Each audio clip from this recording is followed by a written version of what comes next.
Good afternoon and a very warm welcome to all of you to this online roundtable, which is part of the dissemination leg of our project, Ocean of Churn, Synergizing Values Across the Indo-Pacific. My name is Emin. I'm a research associate at the Council for Strategic and Defense Research, and I'll be hosting and facilitating today's roundtable. This roundtable is part of a project which looks at Indo-Pacific's growing geopolitical significance and marked by shifting power dynamics and rising strategic instabilities. We're looking at nations' vie for regional influence, which leads to complications in their security imperatives and challenges the possibility of significant regional cooperation. To better understand the collaborative complexities of the region, in this roundtable, we'll attempt to discuss security challenges faced by countries in the Indo-Pacific and also look at exploring values and shared goals, which can help in harboring and building strong partnerships in the region. So to begin with, I'd really like to thank everyone for taking our time and taking out time of their very busy schedules at this time of year and joining in. And first up, I'd like to extend a very warm welcome to our chair for today's roundtable, Professor Shankari Sundararaman from the Center of Indo-Pacific Studies, Jawaharlal Nehru University. Her areas of research relate to Southeast Asia with a particular focus on Indonesia, Cambodia, and Myanmar. She's been a former visiting fellow to the Asia-Pacific College of Diplomacy at the Australian National University, Canberra, and a visiting fellow with the Asian Scholarship Foundation at the Center for Strategic and International Studies. I can't hear you. Oh, no. That's wonderful, sir. She's published on several articles on and book chapters related to her areas of research on Southeast Asia and the Indo-Pacific. Welcome, ma'am. We look forward to hearing your very insightful inputs. Thank you for joining us. Thank you so much. Thank to you. kick things off, I think a short round of introductions is in order. So we are joined today firstly by Dr. George Cooke. Dr. Cooke is a diplomatic historian. He was recruited to the Sri Lankan Foreign Service and served for more than a decade before leaving for an academic career. While stationed at the Embassy of Sri Lanka in Paris, he also was at UNESCO. He pursued his tertiary education at the University of Colombo and the Open University of Sri Lanka and is an alumnus of the Netherlands Institute of International Relations. He's currently the Deputy Director of BCIS Colombo and a visiting lecturer at Sri Lanka Air Force Academy, the Defense Services Command and Staff College, the University of Colombo. His main areas of research include diplomacy, foreign policy, regionalism, and integration. Thank you for joining us, Dr. Cooke. Next on the panel, we have Dr. Jagannath Panda. Dr. Panda is the head of Stockholm Center for South Asian and Indo-Pacific Affairs. He's also the editor for ISDP. In addition to his primary appointment at ISDP, Dr. Panda is the Director for Europe-Asia Research Cooperation at the Yokosuka Council on Asia-Pacific Studies. As a senior fellow at the Hague Center for Strategic Studies, the Netherlands, he's a prolific writer. He's published in leading peer-reviewed journals. As a senior expert on China, Asia, East Asia, and the Indo-Pacific affairs, Dr. Panda's research focuses primarily on India's relations with Indo-Pacific powers, China-India relations, EU-India relations, and EU's infrastructure, connectivity, and maritime initiatives in the Indo-Pacific. We welcome you today.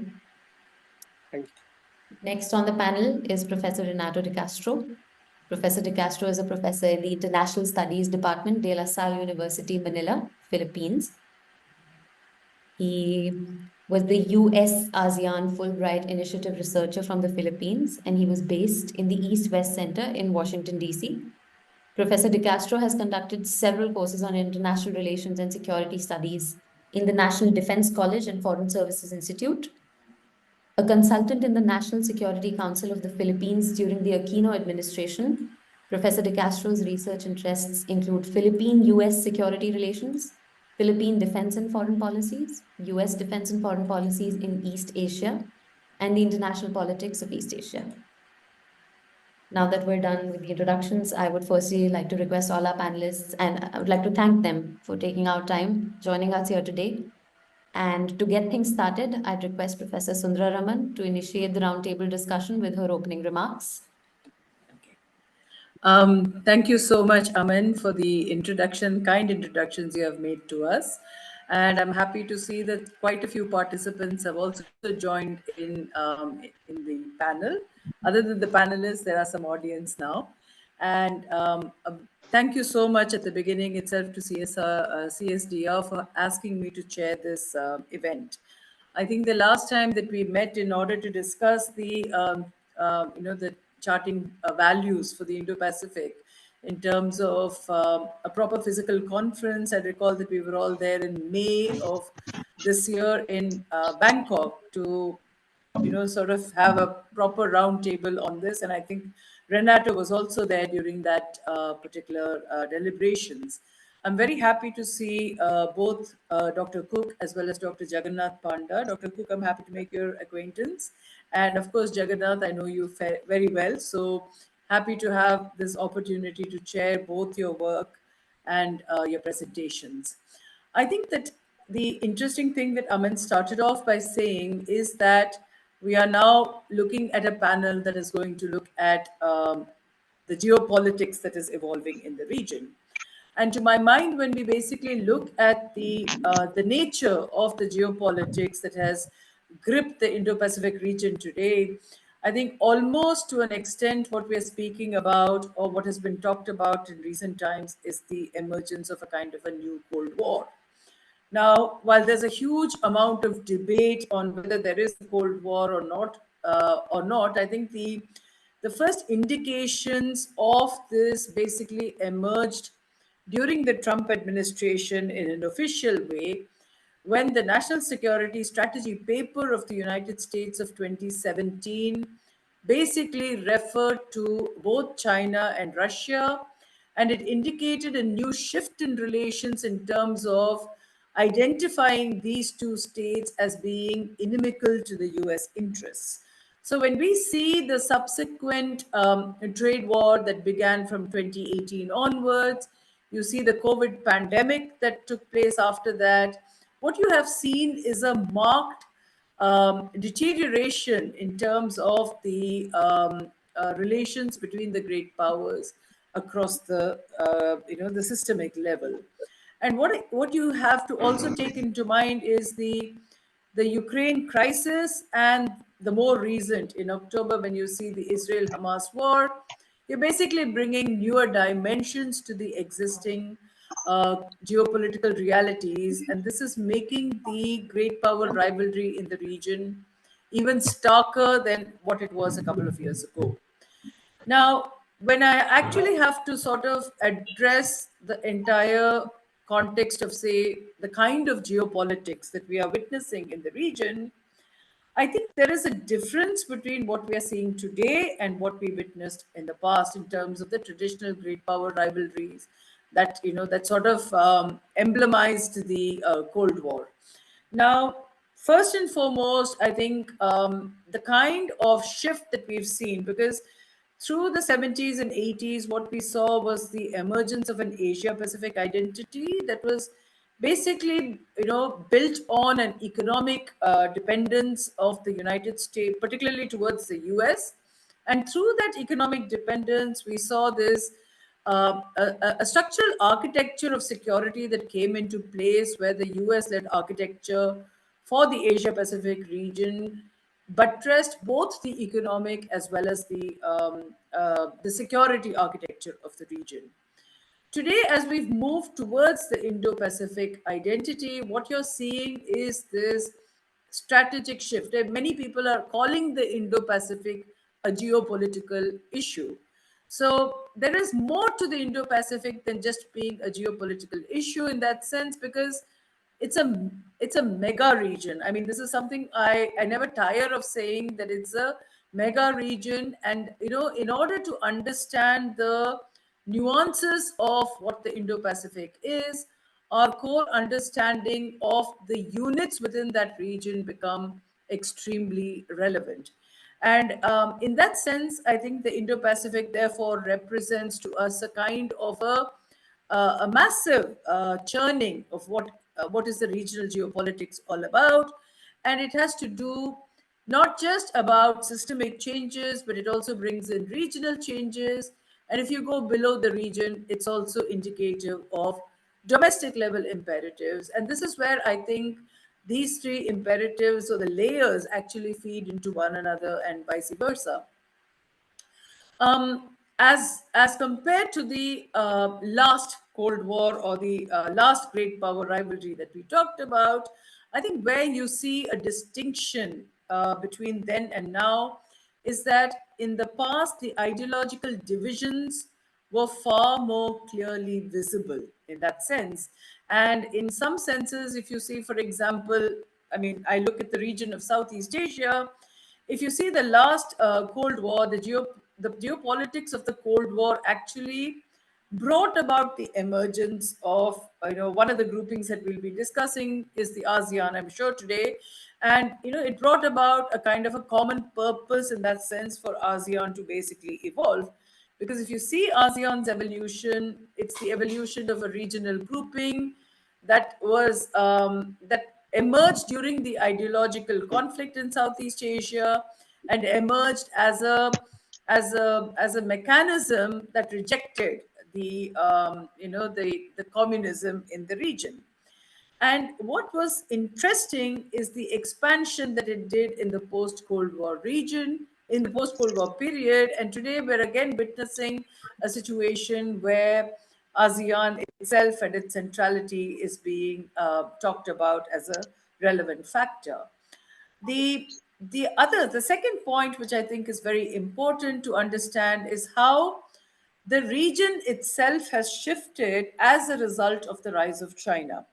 Because in the last Cold War, we did not see the Soviet Union was not as highly economically integrated into the systemic level as you see China's integration today.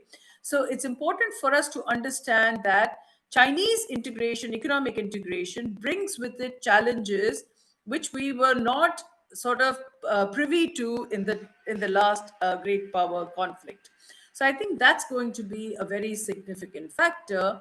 And the more important thing is also that you see that as China has economically grown, you're also seeing the imperatives of how China has been able to, sort of web a kind of a very close association with all those countries with which it has been able to have a very profound economic relationship.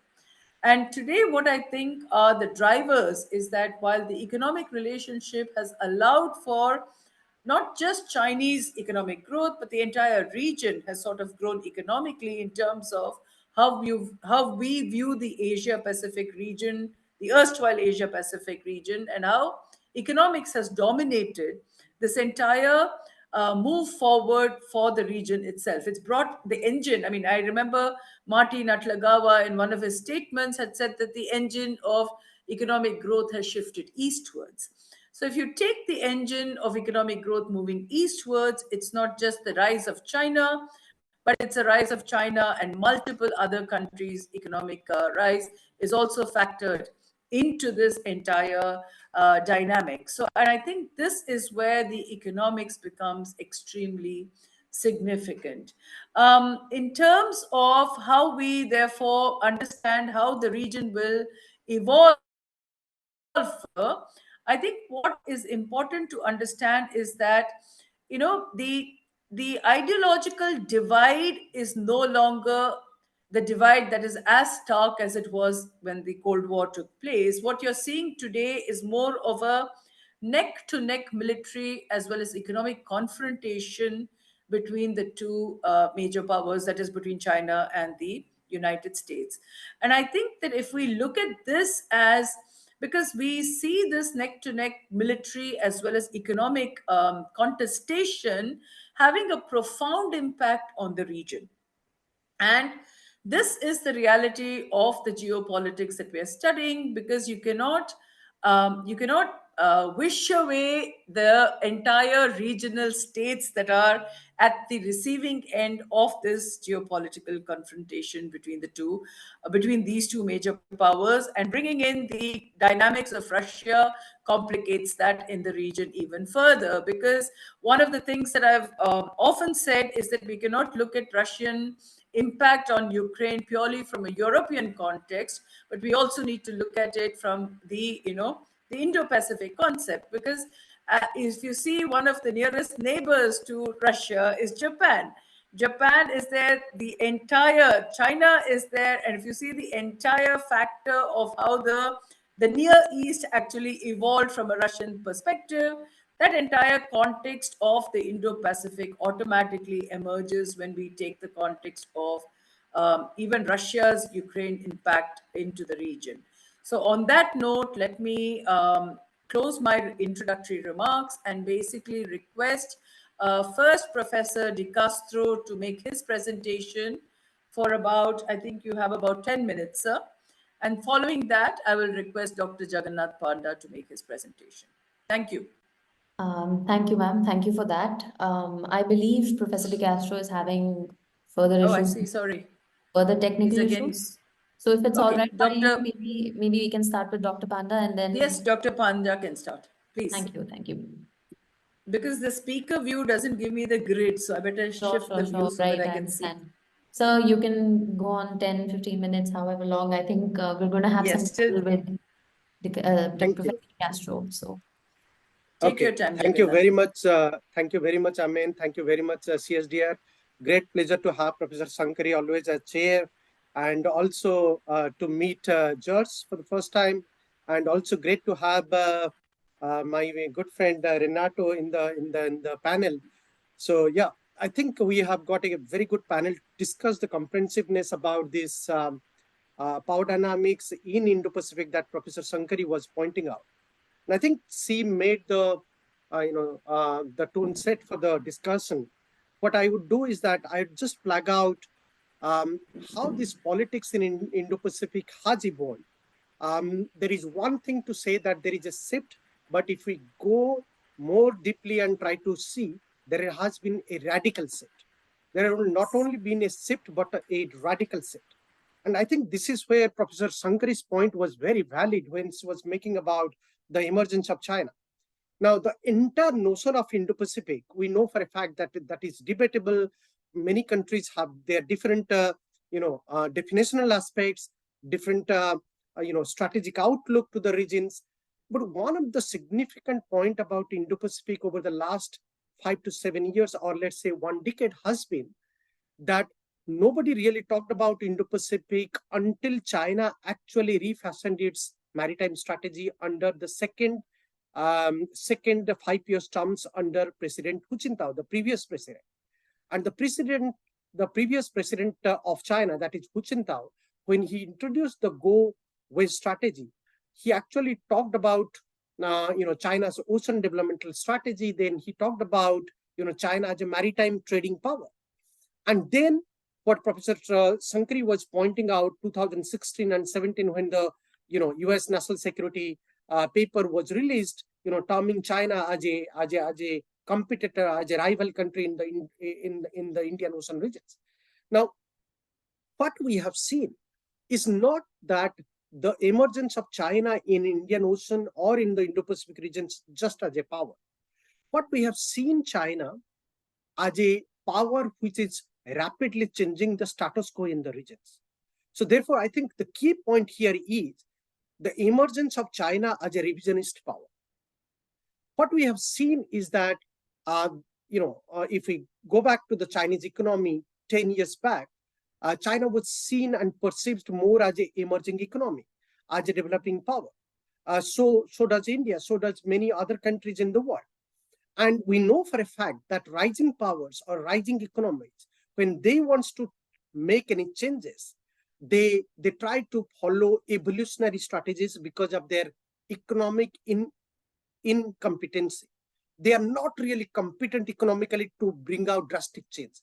But in the case of China, China was able to bring drastic changes. So the path China followed was a revolutionary revisionist. It's not really an evolutionary revisionist path. So therefore, what we saw in the context of China, which actually alarmed the entire regions and particularly made the Americans, waking up from where they were talking about engagement with China, is the China's, emergence as a revolutionary revisionist power. Now, within that revolutionary revisionist power, what we saw is another key development. And that is actually a wake-up call for India, for many of the Southeast Asian countries, including Japan, what Professor Shankari was pointing out rightfully, that many countries in the regions will alarm. And what was that notion? The notion was the emergence of China as a, the transition of China from a mercantilist power from a neo-mercantilist power. There, what we saw, the introduction of BRI and the China trying to change the rule of the game and trying to bring out drastic changes through the maritime Silk Road, establishing port, forming new joint ports, stationing points, harbors, funding critical harbors, and most importantly, trying to have alternative shipping routes and supply chain networks. And I think these are the aspects which have changed drastically the regions. So there is a shift from shift, what we saw a radical shift happening in the regions. Now, where does really the Indo-Pacific powers really today situates it? And, last couple of years, I'm here in Europe and I'm seeing, the European countries are focusing a lot in Indo-Pacific. I was just there in the last month. I was called for an official meeting to Barcelona, which was organized by European Union External, Actions Committee. And then I was in Brussels also, in official few meetings. What we are seeing today is that most of the European countries, following the Ukraine war, they are trying to form a consensus to have a much more cohesive Indo-Pacific strategy. Now, we know for a fact that this Indo-Pacific strategy is not really going to happen just like that, because Europe is actually, if we talk about European Union, it is a conglomeration of 27, 28 countries or 31, 32 countries in different capacities, in different official combinations, they are formed together. So it is a group of countries, they are trying to have a Indo-Pacific strategy. So it is not going to be really that easy to have that strategy. What we are seeing is that the expansionist view of European Union to have that Indo-Pacific strategy is making the Indo-Pacific region much more complicated, much more dynamic, and much more interesting in terms of political and strategic context. Now, there are three significant developments, and I think in the context of discussion, we need to really discuss, and that is the crux of my point here, is that what we are seeing a emergence of middle power coalitions. Middle power concepts are nothing new. It is there for discussion for many years, but with the rise of the Indo-Pacific and with the rise of the discussion on Indo-Pacific, what we could today see that there is a rise of coalition of middle powers, including some of the European countries and including with the support of the EU's Indo-Pacific strategy, there is a coalition emerging. And that coalition is a critical aspect for India and many countries in the region. The second aspect is that what we are seeing is that there is not only a competition between US and China, and there is not only a rivalry between India and China, what I have been writing for many years about China and India, about how there is a Thucydides trap and Kindleberger trap in the Himalayan regions and in the Asian regions between China and India. But also, most importantly, and this is what we should not be forgetting, there is a subtle competition between China and Japan, China and South Korea. Japan is the most important trading economy in the Southeast Asia and the most important, in fact, if we talk about the investor in Southeast Asia, Japan surpasses China. Japan is the #1 investor in terms of infrastructural and other investment plans in Southeast Asia. South Korea is also catching up very closely to Japan and China. So I think there is a competition outside that US-China rivalry is going on, and Japan is taking this lead in this competition with China. And also the way the trends are emerging, South Korea, given the current Yoon administration and having its more important, focused Indo-Pacific strategy, because all this while South Korea was caught up with North Korea, and South Korea was having a much more broad general Asia outreach policy. Under the previous administration, under the Moon administration, they were having a new Southern policy, that was tying only with Southeast Asia and India. But today, with the Indo-Pacific strategy, they are focusing more on the Indian Ocean regions, factoring India and some of the other countries. So South Korea is emerging as a critical dynamic power, middle power in the regions, which is actually making the scene complicated. The third element, which is also very interesting, is that the discussion about the choke points. As Professor Shankari rightly pointed out, we tend to be discussing more about the political aspects. But the moot point here is, what are the politics we are talking about? Is the economics? Is the trading routes? Is the choke points? Is the security of the supply chain connections? The security of the sea route of communications. So the game here is much more economics than politics. So in that economic game, EU is becoming an integral part. France is becoming an integral part.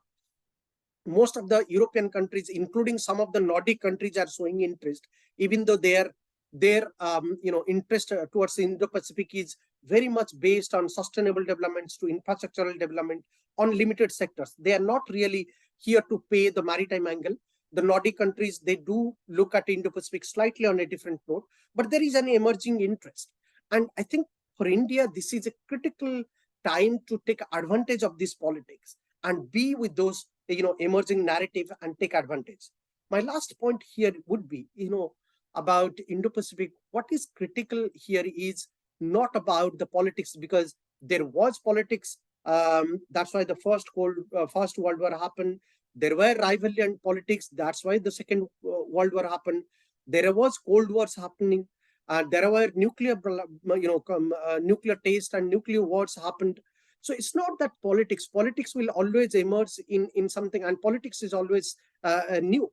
But what is important for India is to emerge as a critical trading maritime power in years to come, because the battle of the ocean is going to determine the future of this world politics and future of the powers.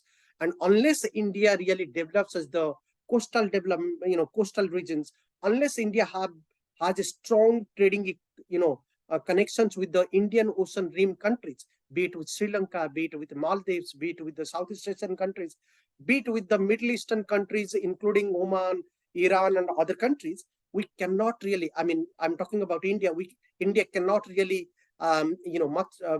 become that power for the 21st century, power for the Indo-Pacific century that we are talking about.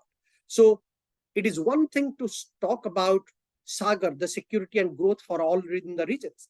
But within that broader conception, security and growth for all in the regions, you have to look for your own security and growth for the regions. Unless you really growth as a maritime trading power, your influence in the foreign policy dynamics will be limited. And we should not be forgetting the fact that India's primary competition is always with China, no other country. So today or tomorrow, we are going to fight another battle with China on the Himalayan zone, on the land border dispute. And time is not very far when China will pose, huge obstacles to India on the maritime domains. So therefore, I'll conclude here with these thoughts and welcome your comments. But my moot point here would be that the coalition of middle powers that is emerging, India needs to read the politics much more clearly and emerge as a maritime trading power quickly in order to take advantage of the politics. Thank you.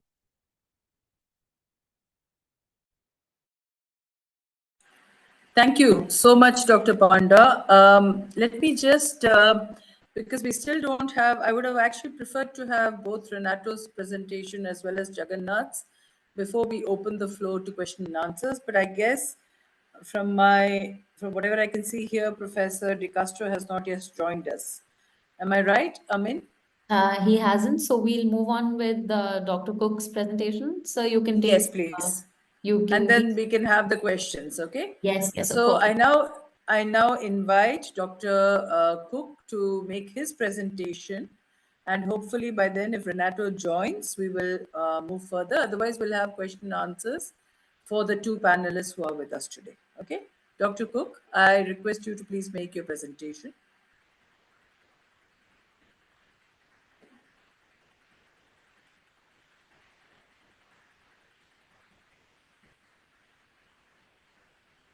Thank you. Thank you Yes, very please. much, Professor. Thank you also to CDSR for the invitation. Thank you, Amin, for all the coordination you have done in putting this together and the focus that we are looking at today in terms of talking about charting the security landscape in the Indo-Pacific. This is where we are beginning to realize that, well, it has been the case for some time now. You have an American Indo-Pacific strategy. You have one coming out of the European Union. You have individual countries in Europe who are identifying what and how they want to go about engaging in the Indian Ocean, in the Pacific Ocean, in the larger Indo-Pacific context. And sometimes we look at countries like our own, and I'm talking about Sri Lanka here, and we wonder, we sit right in the middle of all that is going on, and what is our strategy? How are we looking at it? Are we understanding the bigger picture of what is going on in terms of strategies that are coming out from certain quarters of the world? The actual developments, geopolitics, geoeconomics, all of this, how is it impacting small countries, especially island states, and especially countries like Sri Lanka? When we talk about 2023, we're looking at the BRI being a decade into its creation from that very famous speech of President Xi Jinping in Kazakhstan. Now, from that point to now, when we try to understand what is the BRI or what has the BRI achieved, BRI was to do with creating a route of history, taking history and relying on history, looking at the ancient Silk Route and the advantage that could be gained from it. As a newspaper headline once said, Xi Jinping is not making history, history is making Xi Jinping, where there is reliance on the past, looking at the past. But what exactly is going on from that particular angle in terms of the BRI in this part of the world? This is where Chinese investments in countries, not all countries, some countries, fall under the ambit of the BRI.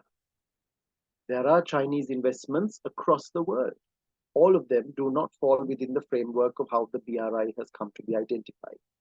Now, today, for example, we are told in the newspapers in Sri Lanka that there has been a conference which has looked at BRI from a Buddhist diplomacy perspective. Now, the BRI was mainly for investment, trade, understanding it that much better, enhancing it. But you do see now other aspects of soft power being used in terms of engagement, getting more people involved, getting people to understand what is the BRI, how has it unfolded. But at the same time, whilst we have the BRI on one side, we also have, as I mentioned earlier, those Indo-Pacific strategies, which are extremely important for countries to try to understand what exactly are they. Are there reactions? Are there proactive measures that are being taken? How are these impacting smaller countries? And most importantly, how are smaller countries reacting? Or how are smaller countries being proactive to this situation? Are smaller countries completely taken off guard? Countries like my own are grappling with loads of domestic issues. Everyone is aware of Sri Lanka and what we've been experiencing in the not too recent past. And the fact that the economic crisis, we talk about tiding over the period. But of course, when you look at inflation, cost of living, when you look at prices, when you look at the surcharges, etc., you begin to wonder, how are we managing to look at our domestic issues? And at the same time, we've got to be extremely aware of what is going on out there. So when we talk about security, like if we go deeper into understanding human security, very often for us, when we do surveys or if you try to understand it, people would be much more fearful of a riot breaking out than a nuclear bomb exploding. There are things which are much more relative. We got to understand the relative nature of security in the current context. And this is where security has evolved from that bigger understanding of how it was from a very defense or military perspective to what it is now. We're now talking about food security. We're very, very worried about that. We saw that last year. We saw what was happening in our own country as a result of food shortages. We're looking at it in terms of the bigger picture of what is happening with regard to Russia and Ukraine. These are some of the largest producers of wheat flour. We are so far going with surplus stocks, but how long are those buffer stocks going to last? Has Ukraine been able to cultivate throughout this year? Highly unlikely. Russia might have, But are we concerned about that? Are we looking at that bigger security issue when it comes to food? This is where earlier on in India, in March, when there was a program on BIMSTEC, the State Minister of External Affairs talked about the year of millet that has been declared in India. A very, very proactive measure that is being taken to make sure that people have alternatives. You have other options. You get used to those options rather than relying on only one form of item that we consume. This is proactive. This is strategizing. This is looking forward, trying to understand food security. Looking at energy. Today, we are very concerned about energy security, especially in a country like Sri Lanka. Just a few days ago, on the weekend, we had a massive power outage in the entire island. Now, this was said to be because of whatever conditions had affected a particular main power line. It took the entire country off the national grid. Now, that is very worrying. That is very concerning for prospective investors who want to come into the country. This is concerning from a security angle. It was very concerning for people at the grassroots level. How do we manage? How do we go forward? What do we do? When will we get electricity back again? But at the same time, we're also thinking of, we need to look at the fact that an island like this is surrounded by the oceans. This is where other countries which have much smaller ocean front are talking about wave energy. They're talking about wind energy. They're looking at solar. We don't need to go too far into wave and wind when we look at Sri Lanka and we talk about the need for solar. This is where India and France are very much a part of the Solar Alliance. And this is where Sri Lanka can be doing a lot more and should be doing a lot more in terms of enhancing that connectivity of getting solar power, looking at alternate forms of energy. Whilst food and energy security are critical concerns, we also have the massive issue of climate security. Sri Lanka right now is going through very weird weather conditions. This afternoon, there was signs of a thunderstorm, and then we had bright sunshine. It's getting gloomy all over again. This is not a particular time of the year. It's a bit chilly in December, as it has been for many years.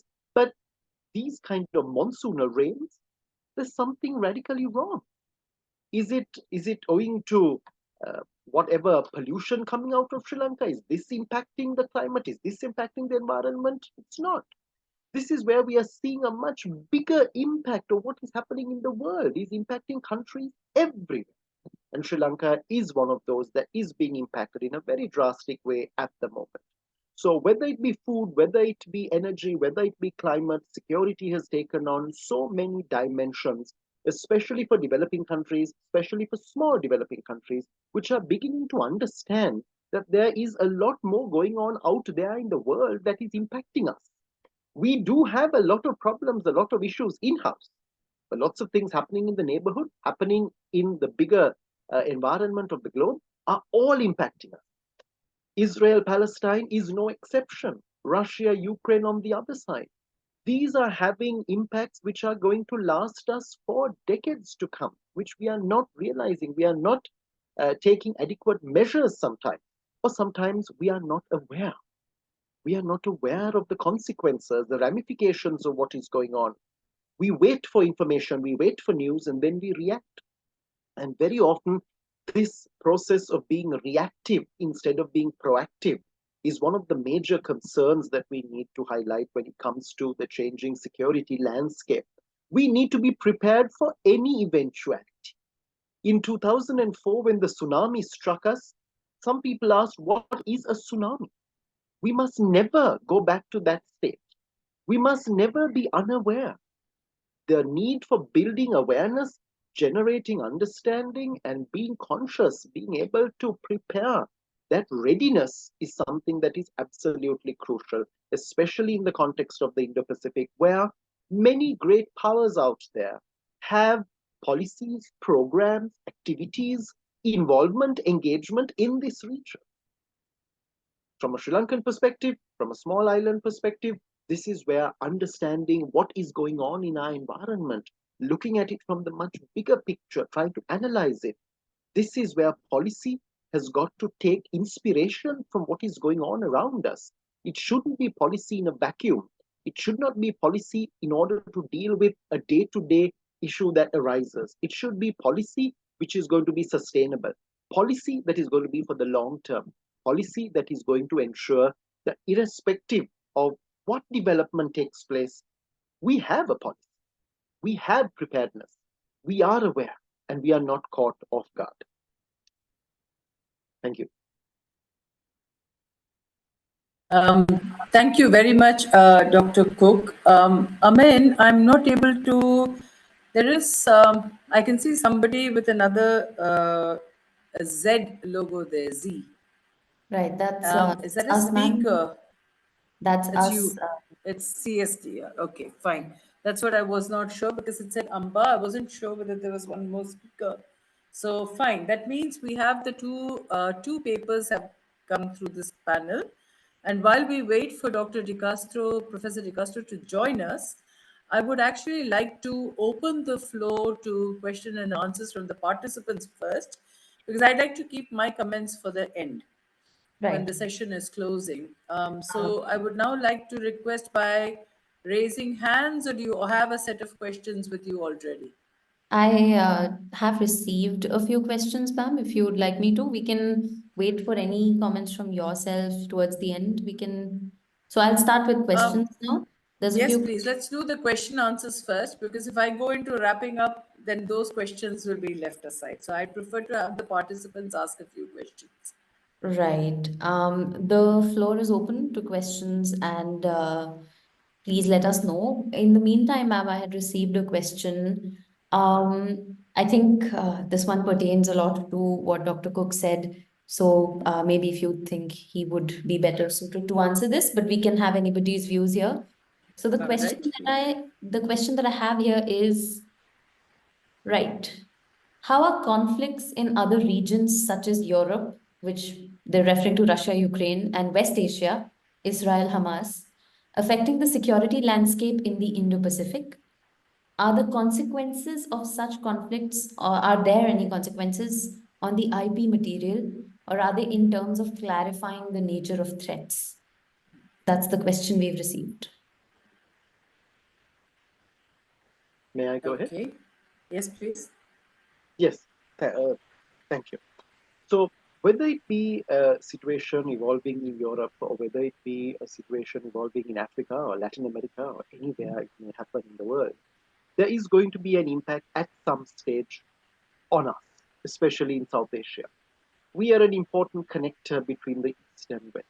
We talk about the shipment line. We talk about the shipping lines going through our region. We talk about the importance of travel, importance of connectivity here. But that aside, whilst the shipping component might take place, while we might see that importance because we're not going to teleport things anytime soon, neither are we going to teleport ourselves anytime soon, we're still going to have to rely on shipping for a good long period. We certainly are seeing impacts when it comes to supplies, trade, economics, finance. When we look at the situation evolving right now between Israel and Palestine, it is very much confined to the two countries, two regions. It is very much confined within West Asia at this particular stage. But the impact is swelling, the impact is growing. Attention is focused entirely there. We're seeing also a huge debate coming up, and I'm sure we can discuss that even further when it comes to the definition of terror, the definition of terrorism. We are a country that faced decades of terror on our soil. But now we're seeing a revisitation to that definition once again, where authorities, where certain entities are now blurring the lines once again. We thought that we had proper demarcations. That is being questioned once again as well. That is a direct threat to security. That is a direct concern for a country like Sri Lanka, which has faced an issue when it comes to terror, in terms of what is happening right now with regard to this redefinition that is going on. But at the same time, look beyond that. Once the situation becomes volatile, we're going to see that impact coming on to oil, coming on to trade, coming on to supplies that we are dependent on. As it is, we are economically burdened, financially burdened. Imagine now paying even more. This is only going to worsen the a food security issue on one side. It's going to have an impact on how we are going about energy security. It is, at the end of the day, if nuclear weapons are used by someone out there, there's going to be a fallout everywhere. It's not only going to be curtailed. Pollution, nuclear weapons, weapons in general, know no boundaries, know no barriers. We cannot say it's only going to be curtailed to one particular area. What if there is further fallout from that? How do we respond to that? What is our approach to that? So this is where conflicts anywhere are conflicts. And we must never forget that. It is a conflict, it is an issue. We saw that with regard to the pandemic. When we talked about COVID, when we talked about how it was started in one particular city, in one particular country, we probably sat back and thought, oh, it's on the news, oh, it's a problem over there. It was a problem everywhere.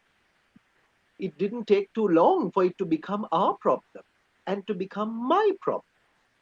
This is where we've got to realize that irrespective of whether it's in Latin America or West Asia or Southeast Asia or in the Far East, wherever it may be, it will have an impact on all of us.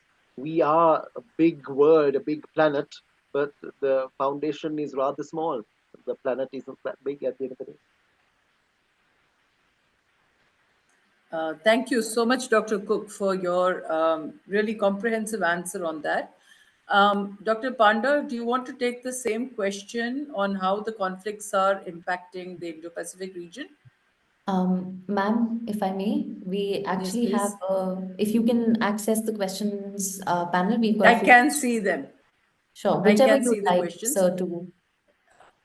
Okay, There's so more. let me just go on to the questions then. There is one question: is the Quad moving in the right direction and at the right pace? How does one compare the Quad to more explicit security arrangements such as the AUKUS?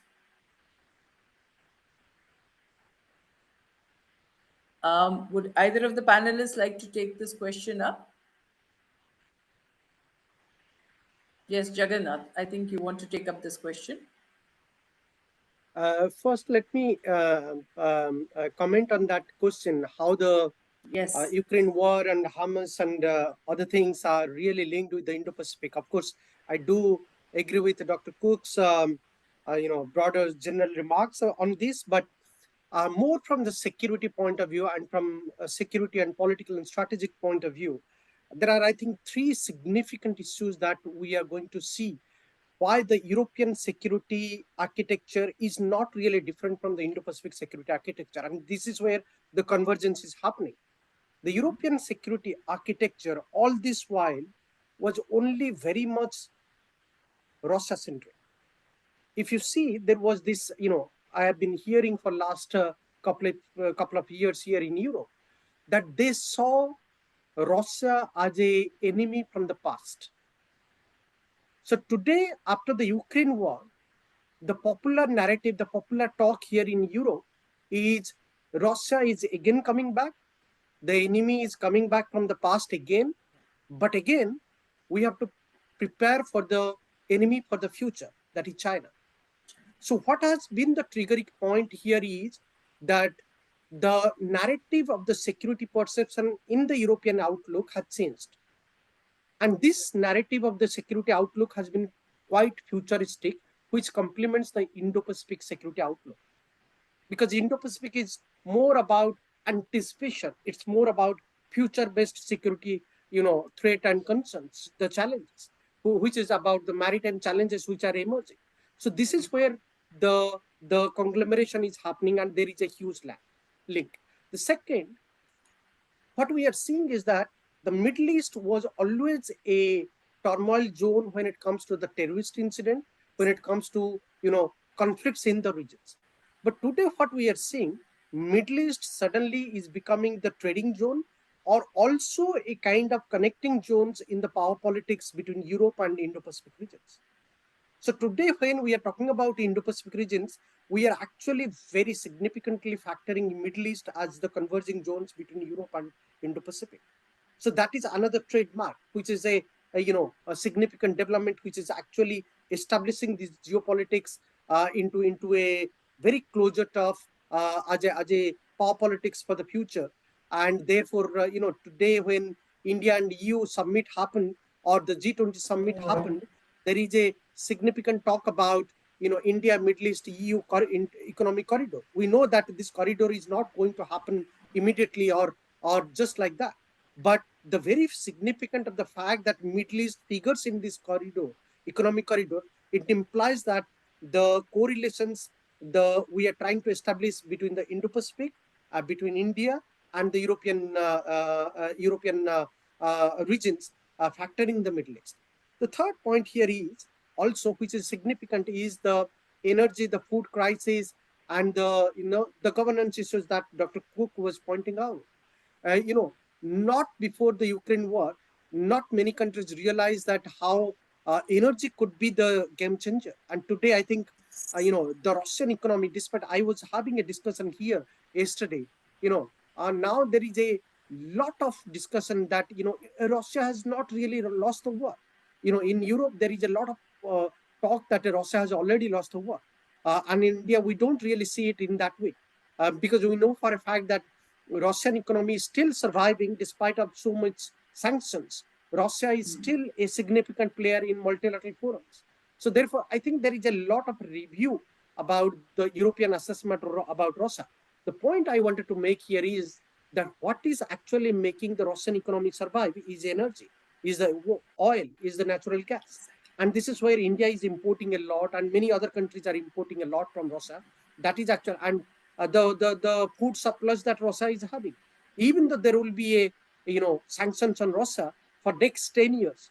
Now there is an assessment that Russian economy can survive with only the food surplus they are having, in the next few years to come, at least 7 to 8 years or close to a decade without facing this crisis.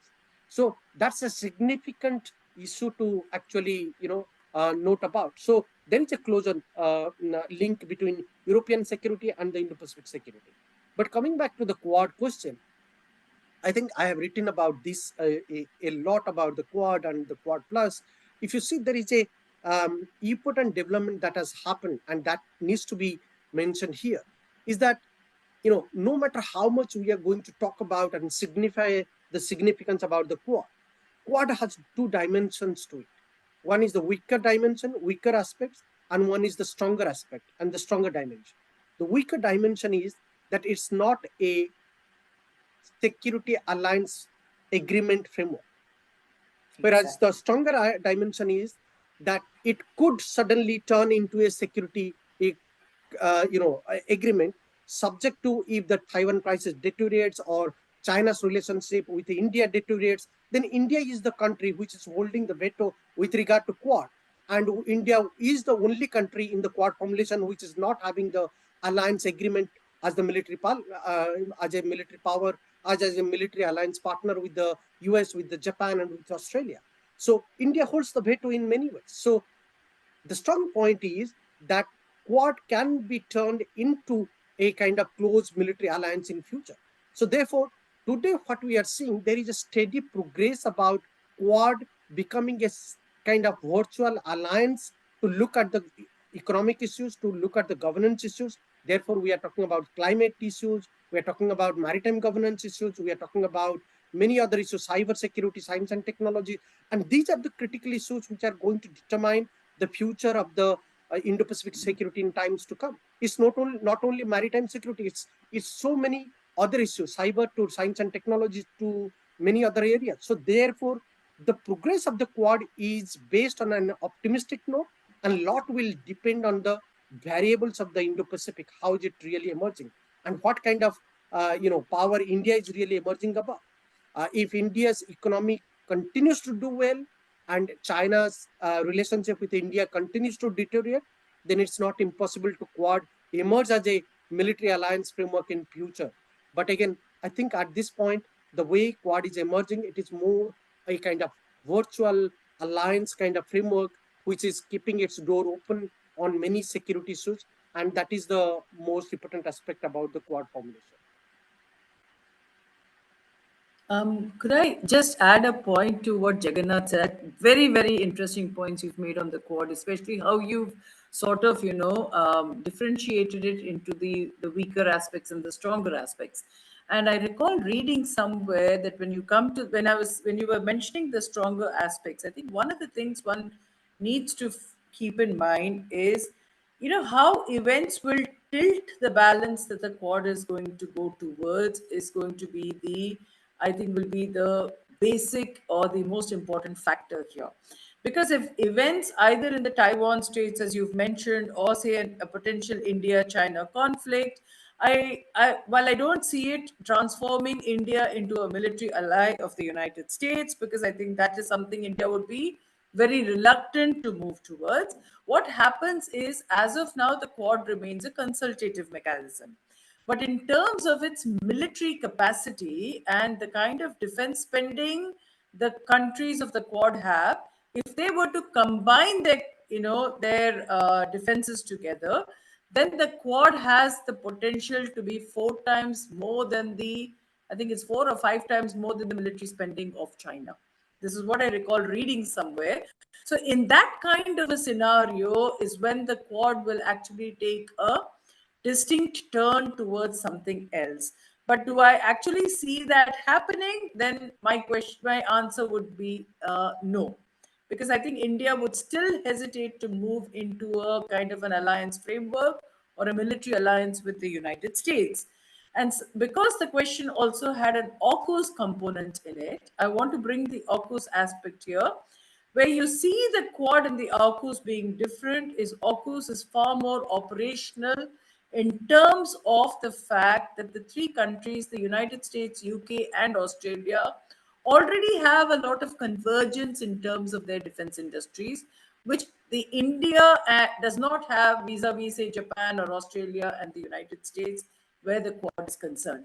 So the AUKUS is already in a state of operationalization. The second factor is that AUKUS builds directly one of the military allies of the United States, which means by empowering or giving the technology for nuclear-powered submarines to Australia, the AUKUS is actually moved one step closer in terms of a front line in terms of defense. Because when we talk in terms of what Jagannath Panda raised in terms of his presentation about China's maritime, ambitions, right?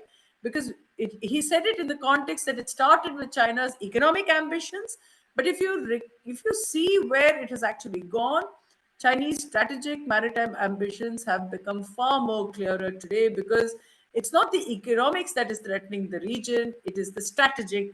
The fallout of that economics is on the strategy and on the geopolitics that is actually threatening the region.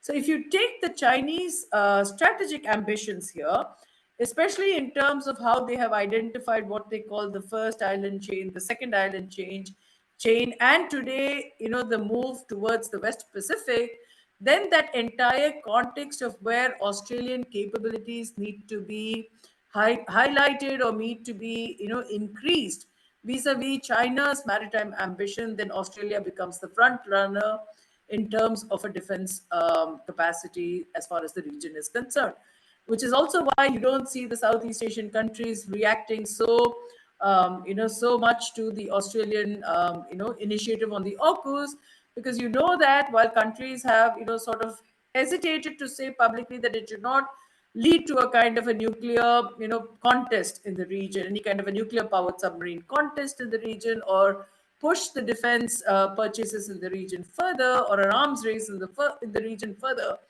In reality, on a one-on-one or in a private scenario, countries have actually even welcomed it to a large extent. So this is where I think the distinction that, while Jagannath focused a lot on the Quad part, I wanted to bring in the AUKUS dynamics. The next question is, would China's BRI investments in Jamaica be considered solely an economic investment or a security issue with regards to the United States? Dr. Cooke, would you like to take this? Because you had started off on the BRI in your presentation. Much of your presentation was about the BRI. And I'd like to throw one question along with this, and I think maybe Jagannath can also come in on this, because if you just see, just this week, Italy has actually officially pulled out of the BRI. Okay, in its official capacity, it just says, okay, I'm out of the BRI, right? Now, are we going to see, because the entire context of how European security, you said, Jagannath, is evolving vis-a-vis the BRI, and how the Chinese are now looking at the old enemy, sorry, the Europeans are looking at the old enemy and the new enemy, the future enemy. I think, can you then therefore come in on how you see the responses to the BRI per se? So I'll first request Dr. Cooke and then Dr. Panda to take this question, please. Thank you, Professor. I hope you can hear me. Very The clearly. storm, the monsoon shower has come down now. So, as I was saying, so when we look at BRI and that particular question about Jamaica in the BRI, this is where we probably have got to understand when a country offers investment assistance, when the country comes and invests in another country, there's obviously something to be gained by the investor more than the investee. Certainly, the country receiving the investment is the beneficiary who's supposed to be the one gaining, but the one who's investing is doing it not out of altruism or sympathy or kindness or compassion. There's obviously something in it, and this is what we've got to understand with any kind of investment anywhere. If a company wants to diversify and look at opening factories in another country, they're doing so because they're probably getting labor at a more competitive price, or they have resources that they can procure at a better rate. And as a result, when we look at all the projects that come under the BRI, now when we talk about the example you just gave us in terms of Italy officially pulling out, we've got to ask the question next as to whether all Chinese investments in Italy have come to a halt. Or is it only the labeling that is coming to a halt? And probably it's the latter. This is where countries like Sri Lanka have a lot of investments from China, and it falls under the BRI. Those investments also go into the United States of America. Some years ago, Chinese companies got together and they constructed a railway line in Minnesota. And was that part of the BRI? Of course not. That would not be classified as BRI. So I guess it's very subjective, and probably we've got to study the Italian example much more as to whether the labeling is the only thing that has stopped, or have the projects also come to a halt. But that particular example of Jamaica that is being asked there, that would seriously be seen as a return to the Cold War. Going into that region, going in there, trying to stoke, and that exact same thing is happening in South Asia. There are a lot of visits to Sri Lankan waters by research vessels, by other vessels. India is being nudged or poked, or whatever word we want to use here. We saw the refueling stop last year. We saw a lot of things unfolding. And we've got to be mindful, are those countries so keen on engaging with Sri Lanka? Or is there something much bigger, and that is the relationship with India? So this is where understanding that bigger picture is so very important. Please, Dr. Pandey, and please come in here at this particular point. Thank you. Jagannath, can you come in, please? Thank you. I think let me comment on that Italy question that you raised about why did Italy choose to withdraw from BRI. I think it was on the expected line from the pandemic time. If you see, one of the country in Europe which suffered the most during the pandemic and faced most casualty succumbing to the coronavirus, it was Italy.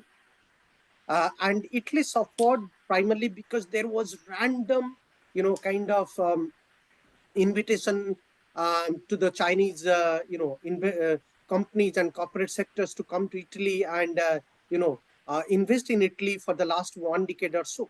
And particularly this was, flooding like anything under not only Hu Jintao's second term, but also Xi Jinping's first term from 2013 to 2015-16 before the pandemic. So during that first term, Italy was one of the most important beneficiary of China's Belt and Road initiatives, and there were illegal trading, illegal supplies of goods to Italy, which actually created a kind of, and if you go to many towns of Italy, you will find the Chinese restaurants to the Chinese universities, Italian universities having the Chinese study center very easily. So that was the investment plan of China to make an inroad to some of these countries in Europe. And Italy was one of the gateway. As you know, China had a very significant initiatives that is called 16+1 or 17+1 framework, which has been reduced now to 13 plus or 14+1. There are many countries which have withdrawn from that initiatives, particularly some of the Eastern European and Central European countries. But with regard to Italy, was one of the countries which were gateway for other parts of the Europe. And given the Italy's kind of tourist-friendly atmosphere in Europe, it was very easy for China to make that inroads within Italy. But after the pandemic and during the pandemic, the way Italy suffered, there has been a lot of political and diplomatic discussion within Italy to review the Chinese investment plan. And on top of that, I think post the pandemic, and particularly EU having some sort of consensual strategy towards Indo-Pacific, the Americans' power has played a role, as well as many leading countries from Central and Eastern European regions. They have also closely discussed with Italy to review the Chinese investment plan, because the Chinese investment plan is not really that strong in other parts of the Europe, except Germany and all. So Italy was one of the stronger countries where the Chinese investment was very very clearly, which was visible for the European community. So I think it's the American pressure, and it is the European consensus and Indo-Pacific that has done the trick. But while Italy has taken a call to review and withdraw from the BRI plan, I would not so soon be so optimistic, because the Chinese have actually made a significant inroads in Italy. They are a significant player in the knowledge community. So China still exists as a significant power in the Italian strategic think tank circle and strategic community. So to have a kind of finishing the Chinese influence outrightly in Italy is not going to be that easy. It will take time. So what we are seeing a gradual reduction of the Chinese influence, but I would not really rule out the Chinese influence dying down in Italy so soon. The next question is on the French recalibration of its position in the Indo-Pacific. I think I'm just cutting it very short because I'm not able to see the entire question here for some reason.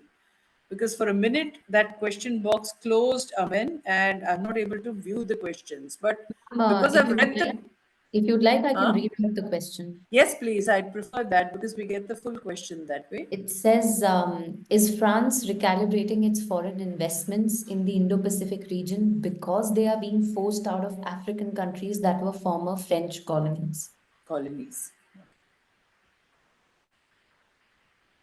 Jagannath, would you like to take that up? Maybe I'll skip this, but about the French, only one thing I would like to say is that, the France is a power which interests more on the maritime regions, particularly from the trading point of view and from the energy exploration and controlling the sea line of communications. So there has been a lot of change in the French power strategy, foreign policy, looking particularly at the Indian Ocean, because this is the region which is interests them the most. With regard to Africa and with regard to the other involvement in the African region, I would not really say that there has been a really departure of the French involvement there. But what I would say is that probably French looks at the Indian Ocean region or the Indo-Pacific region much more seriously than before, and that's what making France to emerge as a new game changer in the Indian Ocean regions than in Africa. In Africa, I think the French power, given its colonial past and all, still it was not really in the competition with the Chinese. In Africa, I think the competition was mostly between Japan and China, and also to some extent between China and India.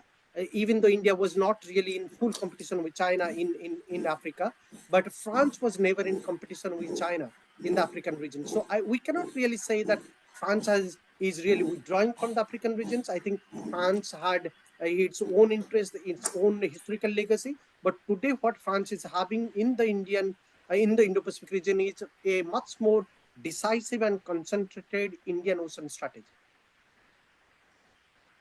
Let me just add a bit on that particular question, because let's also not forget that one of the countries that has the largest overseas territory in the Indian Ocean is France. So there is no question of France not having an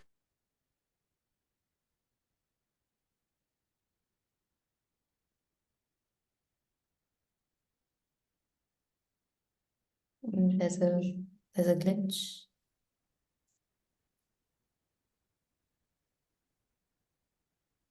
We'll wait just for about 5 seconds. If not, would you like to continue, Dr. Cooke? Yes, sure. The point that Professor Shankari was also making there in terms of French presence in the Indian Ocean, this is where through IORA, the Indian Ocean Rim Association, you see France now being a member of it, and that is coming through their island of Réunion. And as a result of that, they say that when you look at the entire region, we're talking about a population of something like 1 million French citizens, including citizens in India.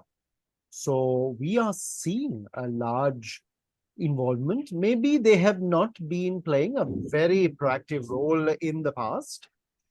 Certain factors may be drawing attention. And this is where I said at the very beginning, when we talk about the Indo-Pacific, countries out there are drawing up strategy after strategy in terms of how to engage, how to become present, how to make their presence felt, and how to gain from their presence. And certainly, if you look at the IORA, and you look at the recent sessions that were held in Colombo, and French participation and what France would like to do with IORA, or how they want to work with IORA members, you see the French not wanting to be left out. They want to have a seat at the table. And they have a seat at the table, at least through IORA, for the time being. But when we look at the French involvement with ASEAN, just a few years ago, you had the Singaporean Air Force and the French Air Force training together. You had a lot of bilateral cooperation. Now, Singapore also refleeted their Air Force, and you can imagine from where the aircraft came at that point.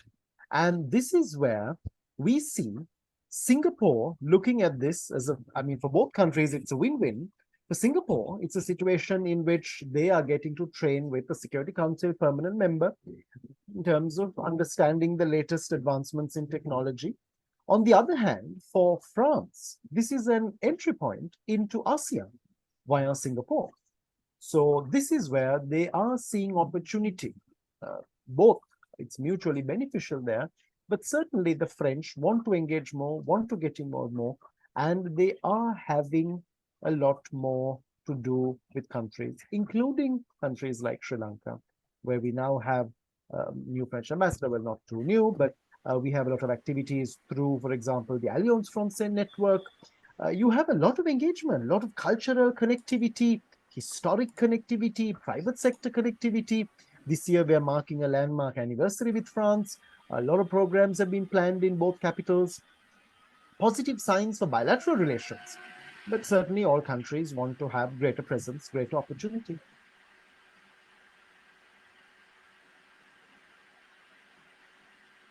Professor, since you got stuck at that point, I just came in there. Please. Sorry, I got suddenly the electricity dropped. Can you hear me now? Yes, we can. All right. Sorry. So shall we take the next question, Amin? Sure, ma'am. We are just going to keep in mind that the next one we'll keep short because we'd love to hear your closing remarks. And considering everybody is on a tight schedule here, so would you like me to read the next question? Yes, please. Okay, so the next question is in terms Yes, of please.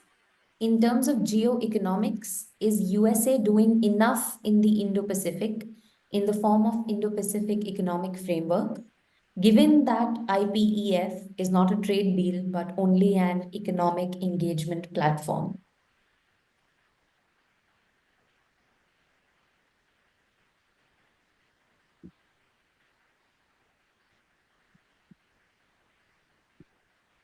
Who would like to take this? I mean, one of the panelists would like to take this. Okay, let me answer this. I think this is a interesting question. Why did the Indo-Pacific economic framework really arrive? It arrived because there are trading mechanisms where not all the countries in the regions are involved with. There are only specific trading mechanisms in the regions. For example, CPTPP, which where the US was not a part of it. Then there are RCEP, where specific countries are there as the observer dialogue partners. So US was not really having a trading mechanisms where it could take into confidence most of the smaller and medium ranked economies. And I think that's why the idea of Indo-Pacific economic framework really came up. Apart from that, there is no economic framework in the regions which ties both the US economy and Indian economy. Let's not forget two things here. The US economy is the number one economy we are talking about, and the Indian economy, which is the fastest rising economy in the regions. So there are no conglomeration of economies which fits into one of the largest populations of the earth, that is the Indian populations, and talks about trade and investment deals. So therefore, IPF was a national security centric strategy of the US, which wanted a trading mechanisms, free trading mechanisms in the regions, which will involve India, because India was not a part of that, and many of the other countries were also not part, but primarily the intention was to involve India. More than that, I think what is also interesting, the IPF also in a way complements the American strategy in the Indo-Pacific, the security and the military strategy. We know for a fact that the Americans are having 1,000 stationing points all across the Indo-Pacific regions, from the Korean Peninsula to the Japanese in the East China Sea regions, to the Indian Ocean, to the Pacific world, to the Middle Eastern regions. If we take into account, these military establishments are going to secure the sea line of communication. They are going to fight with the Chinese if there is a Taiwan contingency is coming, or there is an attack on Japan and South Korea. So these are the strategies of the American. But when it comes to the sustaining the maritime trade, when it trying to have that new supply chain networks, there are no trading mechanisms which binds together the smaller and the emerging economies. So in that context, I think the Americans really thought that this is one of those framework which will be helpful not only for their economy, but also trying to control the new supply chain networks that we are talking about in the post-pandemic world. But while saying that, I think with regard to the IPF, the same problem, the negotiation criteria. I think the negotiation criteria here varies from countries to country. What we are seeing is high-end economies like Japan, US, on the one hand, South Korea on the one hand, then there is India. So there will be problems in terms of negotiations, because India withdrew from RCEP, not only for the China, the trade deficit issue with China, but also for many other negotiating issues. And one of the critical issues was, origin of the trade point. The negotiation could not really succeed there. And therefore, in the IPF, we are going to see the same kind of problem. But the Americans are really open to the idea of negotiation, but a lot will depend what kind of negotiations we are having between US and India, and how the Americans are making that concession. Thank you. Thank you so much, Jagannath. I think we're completed with all our questions. Am I right? I mean, sorry, my connection dropped on 2 occasions. No worries, ma'am. Would you like to give some closing remarks? Yes, please. Thank you. Let me at the outset basically first thank both my two presenters, especially Dr. Jagannath Panda as well as Dr. Cooke, for the very insightful remarks that they have made. I want to actually start off with whatever Jagannath made about the Indo-Pacific strategy coming from China, and China's ocean developmental strategy that was put forward by Hu Jintao when he talked about the Go West strategy. it's very interesting because if you wait over China as status quo as power has lasted for a good 3 decades now. And I think if increasingly, if you see how China has basically evolved its strategy towards the region, I think there is no doubt today that we're talking about a revisionist power. The point is that we are no longer talking in terms purely of China's, economic rise. But as Jagannath pointed out, we're talking about China's economic rise and the impact that it is actually having on the normative order, on how the emphasis on international law and all is shifting. It's interesting just about, I was very keen to hear Professor DeCastro's paper, basically because in Renato's paper, I remember he has actually mentioned one or two very significant points, especially in terms of how, the Chinese rhetoric has actually changed. The Chinese have today now, in September onwards, they've moved back to discussing what they call the 10 dash line rather than the 9 dash line in the context of Southeast Asia, and how the 10 dash line today covers areas of the Taiwan region, or as well as completely expanding the 9 dash line even further. Now, when you take this kind of a revisionist strategy, what comes to mind very clearly is the stark reality, in terms, stark difference, I would say, not the reality, but the stark difference between what you see is Chinese rhetoric on the one side and their actions on the other side. Because what you're seeing today is that repeatedly, for example, in any official document, last in September, when we had all the ASEAN meetings were concluded, both within the region and its dialogue partners, you see that when the summit had got concluded, you see that almost about 30 documents emerged from those sets of meetings. And out of those 30 documents, what you see is this constant reference to what the Chinese say are their adherence to international law, their respect for the United Nations Convention on the Law of the Seas. And yet, a week later, you see an incident happening either with the Philippines or with Indonesia or with Malaysian ships or shipping vessels somewhere in the region, which is constantly pushing the envelope in terms of where Chinese strategy and where Chinese double speak actually stand. You see this distinct, reference on both sides when you look at the action that is implemented on ground and what they are speaking at that level, at the official level. So and I think this is something that has been very interestingly brought out.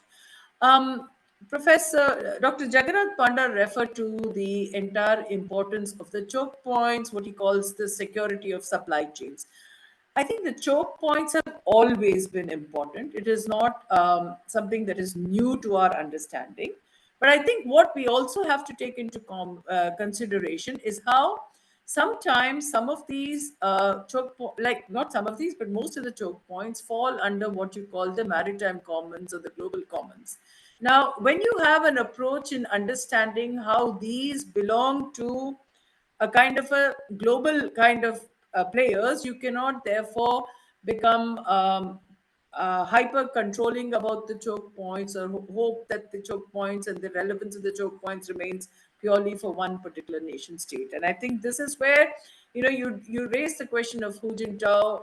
Hu Jintao, when you go back to Hu Jintao's Malacca dilemma, you exactly understand how Hu Jintao looked at the choke points, because the entire emphasis was that if Malacca gets choked off, then whatever is 80% interests that move through the Malacca Straits are likely to get hindered, and as a result, China's developmental agenda and its focus on economics also gets hindered there.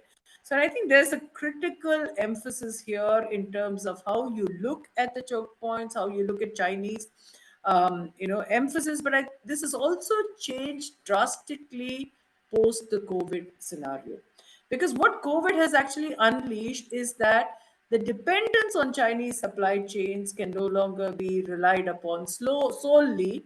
And as a result, today we are seeing what you call the diversification of those supply chain initiatives across the region. Let me finally say, Dr. Cooke's point, I think there are certain very fundamental, interesting, details that came out in your presentation, particularly on the BRI itself. And if I want to sort of draw a kind of an analogy here between the BRI and historical realities of the region, if you look at how British strategy evolved towards approaching or accessing inland China, that is the provinces of say Yunnan and Guangxi, the British actually carved out during their colonial period in the region, carved out an inland or an overland route into China.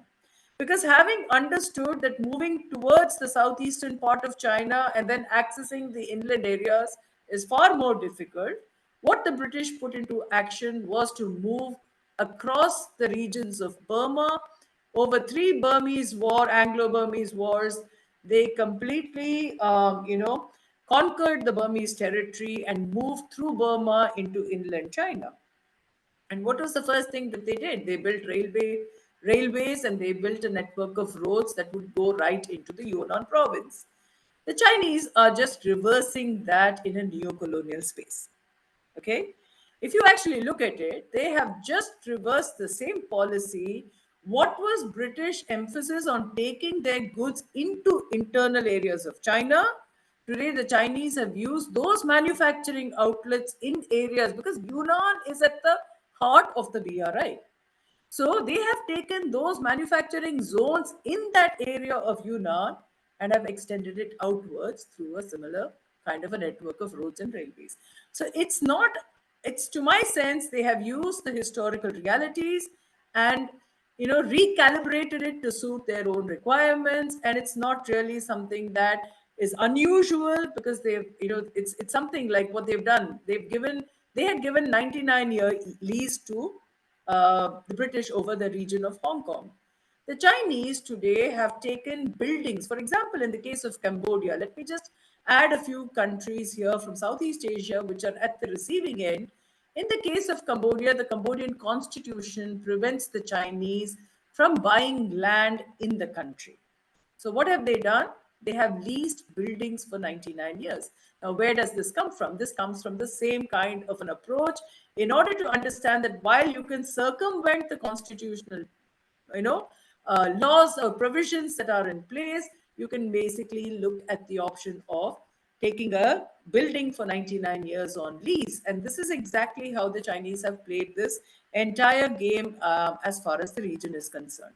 I think one of the most interesting points you raised is in terms of food security and the shortages that food security would likely lead to. That, you raised the entire context of how India has declared millet, for example, as one of the important, products for this year. Now, again, this is closely linked to the climate issues because if you see the production of millet is produced with a lesser requirement of water as compared to rice. And so this is why this entire move towards a proactive approach of how we discuss where the importance of say crops like millet come in. I think this is exactly where that focus is important for us to understand. You spoke about the monsoons and the rains sitting there in Colombo. We have had unprecedented rains in Chennai last year, leading to huge financial costs, both in terms of commercial losses as well as in terms of financial losses, to individual financial losses for for families in the region. And yet, somewhere along the dimension, we cease to put the importance of non-traditional security in the centrality of things when we discuss the Indo-Pacific. And this is where I think the Quad has actually been slightly different because while the AUKUS, I mean, going back to the Quad and the AUKUS distinctions that we talked about earlier, while the Quad has actually looked increasingly at areas of non-traditional security, very similar to what the ARF has done, because the ARF success has been limited in the fields of non-traditional security. And what you see on the other side of it is that the AUKUS has actually gone into the traditional security areas by allowing for greater exchange of technology for nuclear powered submarines and things like that. So you see this distinction between the Quad and the AUKUS even when it comes to that. Finally, on the question of the food security, the question of IUU fishing, which is basically unregulated kind of fishing zones, the two countries that are globally identified as those that break all the rules when it comes to IUU fishing are China and Taiwan. And this is exactly one of the issues where the food security issues in the Indo-Pacific becomes even more pronounced, because on the question of this kind of uncontested illegal fishing in the region, the Chinese are the game changers in that sense, because they are the ones that are doing it to the maximum. If you have to feed a billion plus population, and your basic consumable item is seafood, then the question of your food security becomes altered as a result of how the Chinese have actually played that game. So I think what we are seeing here, and finally you made one more point on the climate issue, that if you actually go back to the climate protocol from 1992 or 93, what you call the combined but differentiated responsibility, CBDR, is something that we started hearing about it almost 3 decades ago. And yet, in terms of implementation, not one country has stuck its neck out in terms of agreeing to the CBDR and putting money where your mouth is, technically. So this is, I think, one of the most critical impacts, especially on the climate protocol itself. I think I would have loved to hear Professor Renato's paper, but in the absence of it, what I see as these two papers bringing to the table are the huge debates that are, emerging in the Indo-Pacific.